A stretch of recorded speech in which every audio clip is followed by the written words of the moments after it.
gitu. Ini kan salah satu cara dari Joko Widodo untuk dia supaya nggak nunjukin ijazahnya. Ini trik yang trik yang licik aja kalau menurut saya. Mencetak dan diulang, mencetak lagi.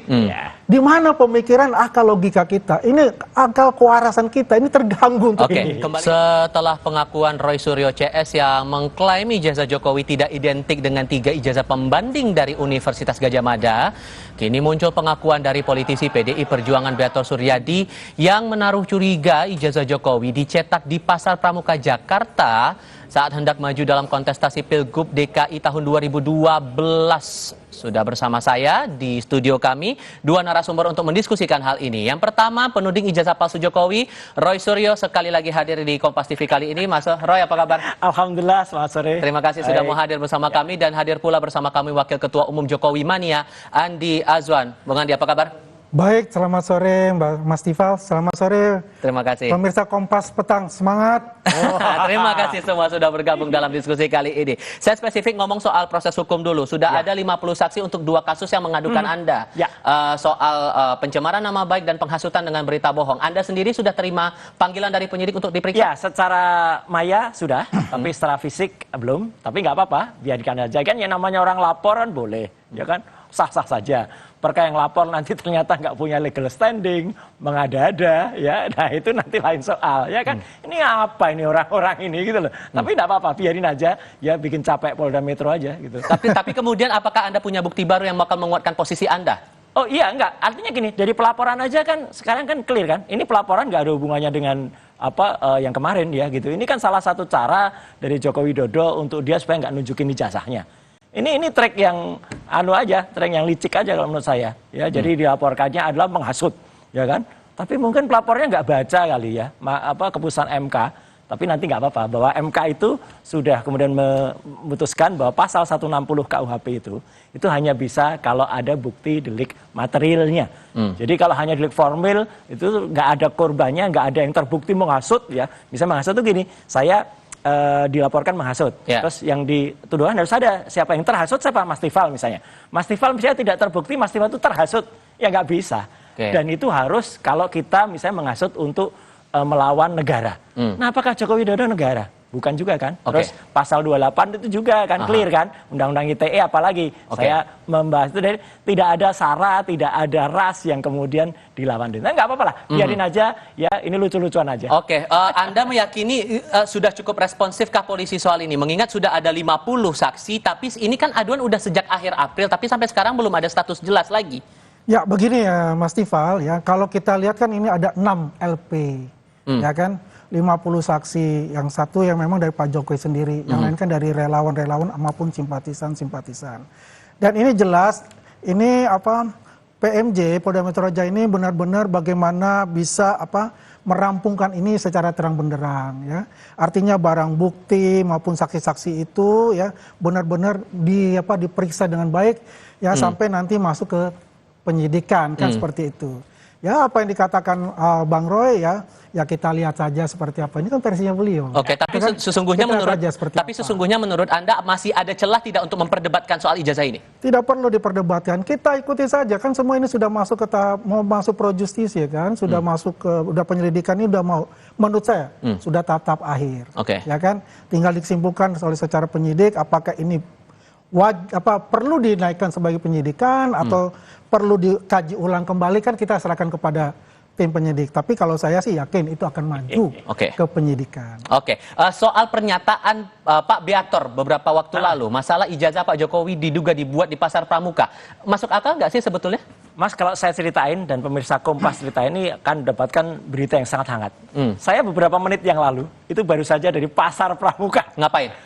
Wah, banyak sekali cerita dari sana. Tunggu saja tanggal mainnya nanti. Tapi poin yang mau Anda kejar apa? Apakah benar pasar itu memang tempat untuk tujuan membuat ijazah yang kemudian ijazah palsu itu? Ya. Kemudian apakah masih ada orang-orang yang bisa bercerita soal ijazah aspal itu? Ya, jawabannya. Kemudian ada orang intelijen yang kemudian membentuk, masih ada nanti saksi-saksi yang akan mengungkap keterangan dari Pak Beator Suryadi. Tahan dulu di situ. Sorry, saya tahan dulu di situ. Anda mungkin akan menjelaskan lagi. Kita jeda sebentar. Kami segera kembali. Biar fair saya kasih ke Bang Andi, karena alasan yang disampaikan Pak Beator itu salah satunya mengacu dari informasi dari Bambang Trimulyono dan mantan Rektor UGM Sofyan Effendi yang bilang nama Pak Jokowi itu nggak tercatat di Fakultas Kehutanan UGM. Masuk akal nggak alasan itu? Tidak masuk akal. Karena begini, Bang Beto itu kan dari katanya-katanya. Dia tidak melihat langsung seperti apa kan gitu. Apalagi dia mengatakan 2012, karena saya 2012 itu, saya kan adalah di tim kampanye Jokowi Ahok, Pilgub DKI. Di tim sosialisasi kampanye. Yang sehari-hari memang itu adalah di markas yang namanya Borobudur 22. Kalau Beto ngomongin kan Menteng 22, itu aja sudah salah gitu kan, udah jelas gitu. Apakah dia terlibat di dalam itu? Ternyata tidak. Ini karena selalu mengatakan asumsinya katanya. Ya kan? Kalau kita mengacu kepada yang namanya ijazah. Ya kita mengacu 2005 gitu, 2004 2005 ya kan, Pil Wali Kota Solo. Kan. Itu kan dimasukkan adalah Insinyur Joko Widodo dengan FX Rudi gitu. Di KPU Solo kan bisa dilihat, dibuka aja di Google Pilwalkot Solo 2004 2005 dan yang berlanjutan 2010 itu kan tercantum di situ semua, Insinyur Joko Widodo bersama FX Rudi. Ya ijazah yang disampaikan kepada KPU ya jelas itu adalah ijazah insinyur kehutanan beliau dari UGM. Sehingga kalau menurut Anda dengan munculnya pernyataan itu dan Anda tetap meyakini bahwa Lab 4-nya Barreskrim kemarin itu sudah menyatakan ijazah valid, kesannya ini mau dibawa kemana? Ya tinggal gini saja, kan ini kan sudah diadukan di PMJ, Polda Metro Jaya, ya kan sudah di sana sudah diproses ya. Kita tunggu saja sampai kapan ini akan dinaikkan ke tahap-tahap berikutnya, kan begitu. Nah, lalu lah kita bertarung lah di sebuah argumen-argumen dan barang bukti dan sebagainya, ya kan oleh pihak tim kuasa hukum masing-masing, kan begitu. Tapi saya ingin meng-highlight ya perkataan dari Betor Suryadi itu gitu. Dia itu membuka boroknya PDIP ini dengan calon bupati, calon wali kota dari PDIP yang mungkin sekarang sudah jadi bupati, wali kota ataupun gubernur. Kenapa dia bilang mengatakan bahwa itu banyak dari pasar pramuka? Ini sebetulnya berbahaya perkataan seperti ini gitu. Jangan sampai nanti terjadi asumsi dari publik yang menuduh seperti itu gitu. Bung Roy, ya intinya poin Anda saat datang ke pasar pramuka itu benang merahnya apa? Benang merahnya adalah apa yang disampaikan Bang Betor sama dengan tadi. Jadi nggak apa-apa, ini saya setuju tadi Bang Andi, itu adalah betul bahwa memang banyak dulu di pasar pramuka itu. Sebelum pasar itu kemudian sempat terbakar atau dibakar, kita nggak tahu ya, akhir tahun yang lalu bersih, tapi masih banyak sisa-sisa suara yang masih banyak. Tadi kita kenal Pak Haji siapa tadi yang dia bisa cerita dengan sangat detail ya. Dulu soal palsu itu kayak apa, dan sekarang mereka harus menanamkan tulisan kalau mereka nggak menerima lagi palsu-palsuan, tapi bisik-bisik tetap ada. Kalau mau bisa loh. Nah, kan, kalau spesifik ke Pak Jokowi, tudingannya itu nanti akan harus ditanyakan pada orang yang, nah ini Bang Andi kenal banget nih, orang namanya Widodo. Jadi gini, ini akan membuka banyak ya, termasuk nama-nama baru, termasuk Bang Andi Aswan. Karena Bang Andi Aswan itu kan orang kemarin bilang, katanya Widodo hilang. Tapi Bang Andi ini barusan makan siang sama Widodo kan. Dan betul. Jadi saya kira Bang Andi ini bisa berjasa terhadap negara kalau menghadirkan Widodo itu, supaya kemudian dilakukan klarifikasi. Satu lagi, kalau tadi disebut Ketua KPU Solo, nah kemarin menarik, Ketua KPU Solo di salah satu podcast mengatakan ijazahnya Joko Widodo itu titelnya dulu, dia bilang ada 2, Dr. Andes ya, insinyur ya lah. Ini makin ada, saya setuju ya, Betor dihadirkan. Kemudian ada 2 orang, ada Widodo, ada satu lagi namanya Denis siapa? Bang Andi itu. Denis Iskandar. Nah, Denis Iskandar itu sahabatnya Bang Andi semua. Itu dihadirkan ya. Kemudian kalau nanti Widodonya ketemu, lah Bang Andinya ini yang kemudian dihadirkan. Nama Anda nih disinggung-singgung nih. Itulah gayanya Roy Suryo. Gitu kan. Kita simpel saja lah, dia mengadakan investigasi ya. Detektif partikulir Ray Suryo. Enggak, ya kan? Di pasar pramuka. Enggak apa-apa itu hak beliau mencari itu kan sebagai penambahan dari argumen-argumen beliau gitu. Yang jelas kita ini adalah taat hukum lah. Ya. Apapun yang diperintahkan oleh pengadilan, aparat hukumnya memang kita harus penuhi untuk itu, ya kan? Yang penting adalah yang mesti kita highlight itu, yaitu bahwasannya ya kita harus percaya kepada lembaga negara, ya kan? Proses-proses itu telah berjalan, KPU, ya kan? KPU Solo maupun KPU DKI. Sedangkan KPU DKI, Ketua KPU DKI pada itu Pak Juri Ardianto yang sekarang Wakil Menteri Seknek, itu kan mengatakan saya terima loh. Dan itu asli. Oke. Ya kan? Ya artinya apa ya? Ini kan sudah nih, lapor sudah oke, sudah bilang nggak masalah kan, memang asli. Kemudian KPU Solo juga mengatakan itu kan dimasukkan dari Insinyur Joko Widodo, artinya Dr. Andes juga. artinya apa? Artinya ijazah dari UGM. Kemudian Pak Juri Ardiantono juga bilang, iya ini asli juga dari UGM.